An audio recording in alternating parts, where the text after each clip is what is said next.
fall is coming, so you know it. This is time to treat your water system. Come onto the passenger side of your trailer, near where the water heater is. So the first thing we want to do is drain our water tank. While this is draining, there's two fittings underneath here. You might need a pair of pliers to break them free. There's a red line and a blue line. Those are all of your pipe for your water system in your trailer. Now be careful, if you just had the pump on, you might be under pressure. I wouldn't recommend to open this line here if your water is hot.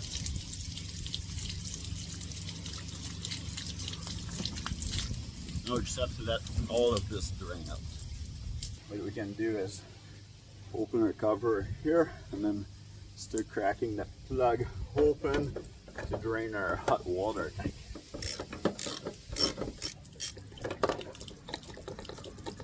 Again, I don't recommend to do that if there is hot water in the tank. If you want to check, you can always pull this valve here,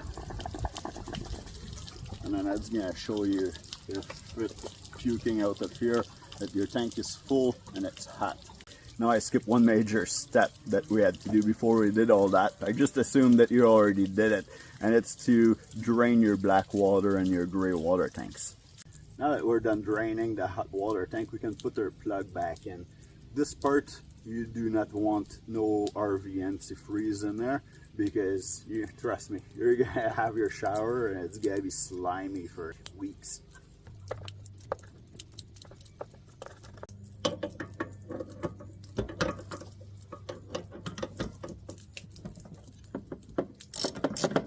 Those are plastic plug.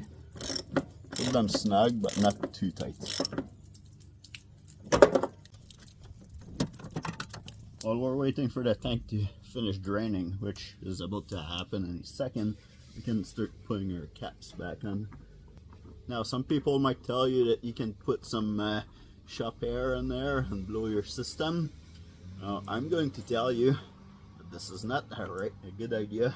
You should just use RV antifreeze, because the system is not made to be under pressure like this.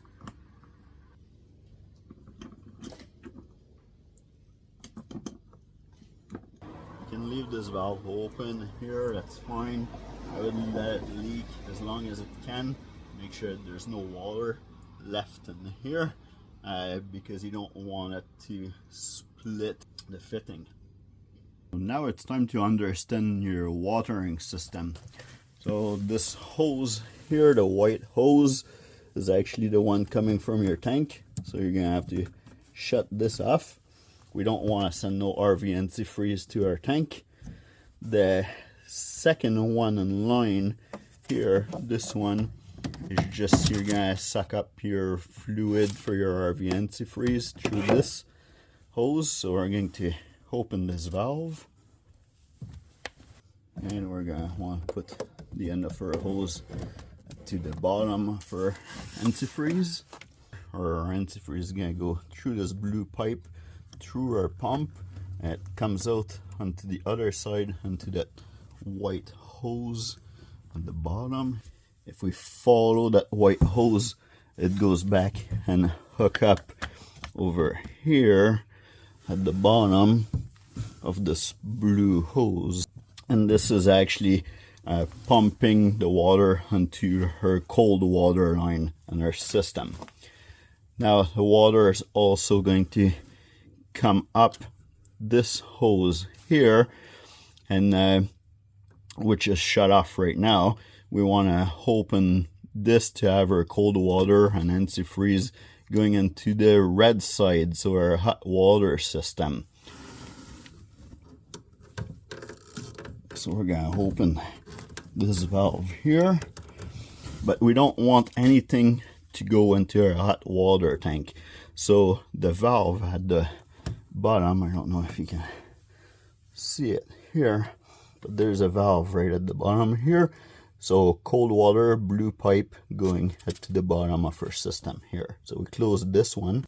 Now that this one is closed, then we're ready to go and start pumping RV antifreeze through our system. You don't have to worry about this line teeing in and going back to your hot water tank, because there's actually a check valve in here, and it's a one-way check valve, so the water can only come out in the red line. It cannot go back into the tank. Now we're gonna turn our water pump on and then just let our pump pressure up the system and suck up some of that antifreeze. When the pump stops, then you're ready to start pumping antifreeze to your whole system. What we have to start with is the closest sink of our water pump, and then we're going to go out and turn all the sink and all the tap as we go further and further from the pump to make sure that there's RV antifreeze in the whole system.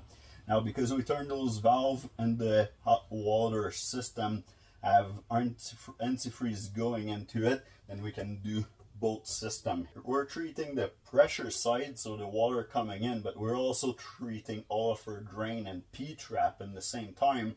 And this is where you're going to miss stuff if you're starting to blow with air pressure, because there's water stuck in that P-trap. It can expand and blow them up or crack them, right? So we're going to open the water here. You're going to see clear water until our antifreeze come all the way here. We're going to do the cold water in one sink and then the hot water into the next sink. It can take a little bit of time. To do this system, you should need about like a 4-gallon jug of RV antifreeze. So now our pressure is starting to change. You're seeing in here, and the sink anyway, it's starting to be pink in here. You don't have to let it run for too long. As soon as it starts to turn pink like this, then it puts some in that P-trap and you're good to go. Because mixing it with the water anyway, the little bit of water stuck in that P-trap, it's gonna stop it from freezing. You don't have to fill it up or run it for a minute or two. So now we're gonna move to the other sink and turn our hot water. We're going to have pink, and this is just what's remaining. It's starting to bubble, it's changing to pink. Let it run for a couple seconds and turn it off. Now you want to make sure that no water is evaporating from your P-trap, and you want to lug them up, because if the water is evaporating out of here, you're going to have smell coming out on your trailer. Now we're going to do the same thing with our bathroom sink. Cold water, already red, you can shut it off. Hot water, already red, you can shut it off. Just like the other sink, we're going to put our plug back in. Now we can do our shower. Shower is going to be the same thing. Cold water, just do one at a time, like that you're sure that both systems have pink water coming out. So we're having pink water out of the cold water right now. Time to turn the hot water.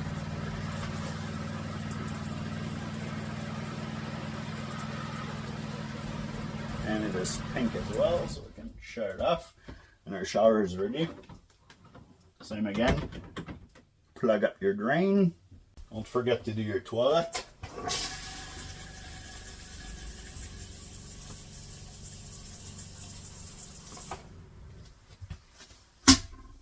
Now we did the kitchen sink, we did the bathroom sink, we did the bathroom shower. We're still about just a little bit under half of this jug here. Now you don't want to forget, you have your outdoor shower if your trailer comes with an outdoor shower, and maybe 2 outdoor kitchens. Our shower, same thing.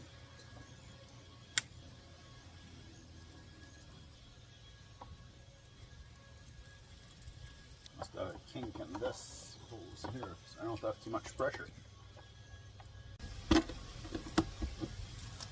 And our last one, our outdoor kitchen. Now if you did all of those in order here, you should just be able to do that with only one jug. If you skip the order and you went further first and on your way back, then you're going to need more than one jug. Now we're almost done, but not quite. So you see there's still a little bit of antifreeze in here. We're gonna lift our hose like this. And then what we're going to do is go run a tap and make the pump drain that hose for us. Now we can hear the pump going and it's not taking anything, so we're gonna go and close our switch. Now we can remove our hose and actually close our valve so that we don't forget about it. Now that we're finished, just close up this valve here. Just wiggle it to take some of the water out of it. It's a ball valve, so you don't want nothing stuck in there. And we're gonna just close it to make sure that there's no bugs or anything that wants to go and do his nest in there. And the spring, you're going to have to reopen those two caps here for your cold and hot water to let the RV antifreeze drain out of your system. And you're not going to want to reopen this valve here on the blue line going to feed your hot water tank before you're done flushing all of your system from the RV antifreeze in the spring. And then after that you can open that hose. And when I open this, usually I will open the drain cap at the same time just to make sure there's no antifreeze that makes its way in here. So you're gonna reopen this valve after you're done filling up your cold water tank, and then after that we're going to run water to the whole system. The only valve that you're going to want to change to after this is the valve for this T here. We're going to want to have this closed. So see in between that that valve is in between the blue line and the red line here, so we want to lose that connection to force the water going through the blue line and to your hot water and coming out in the red line here. So we don't need the crossover. The crossover line is only for putting the winter antifreeze in the system. So if you follow all of this exactly like I tell you, your trailer is ready for the winter. You're not going to have any issue with it in the spring when you open it up.